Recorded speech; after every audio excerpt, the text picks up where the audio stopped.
Bea Alonzo, Vincent Co lantaran na ang relasyon kahit walang pag-amin.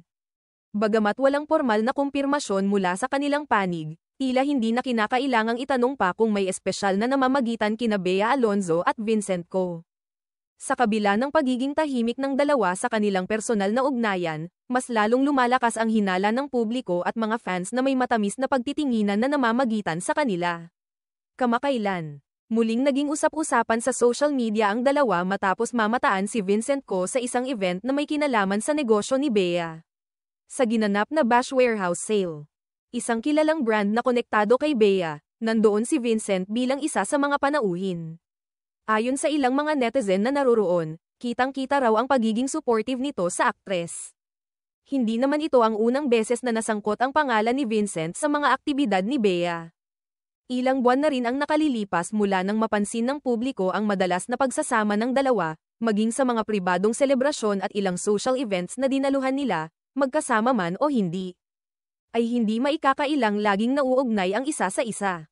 Si Vincent Co, isang kilalang negosyante, ay hindi rin baguhan sa mundo ng mga prominenteng personalidad.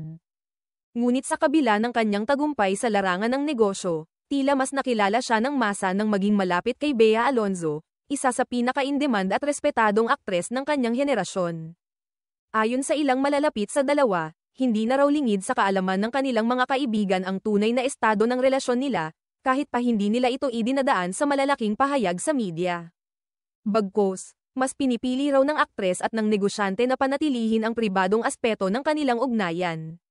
Gayunpaman, hindi rin naman nila ito itinatago, lalo na't makailang ulit na silang nakikitang magkasama sa publiko. Isa sa mga dahilan kung bakit pinupuri ng marami ang umano'y relasyon ni Bea at Vincent ay ang pagiging supportive ni Vincent sa mga adhikain at karera ni Bea. Bukod sa personal na pagsuporta, pinaniniwala ang isa rin siya sa mga nagbibigay lakas ng loob sa aktres sa kanyang mga business ventures. Katulad ng kanyang pagdalo sa warehouse sale ng Bash. Isang simpleng kilos na may malaking kahulugan, lalo na sa paningin ng mga nakakakilala sa kanila. Marami sa fans ni Bea ang natutuwa para sa kanya. Matapos ang ilang taong nagdaan at ang ilan sa kanyang mga naging failed relationships, nararapat lamang daw na matagpuan na niya ang isang taong tunay na nagbibigay suporta. Hindi lang bilang artista kundi bilang isang babaeng patuloy na lumalaban para sa kanyang mga pangarap.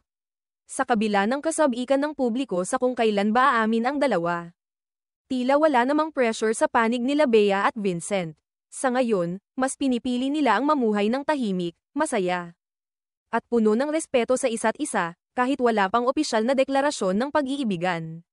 Kung tutuusin, minsan ay sapat na ang mga kilos upang magsilbing patunay ng damdamin. At kung pagbabasehan ang mga kilos ni Bea Alonzo at Vincent Co, mukhang may matamis ngang istoryang unti-unting nabubuo sa pagitan nila.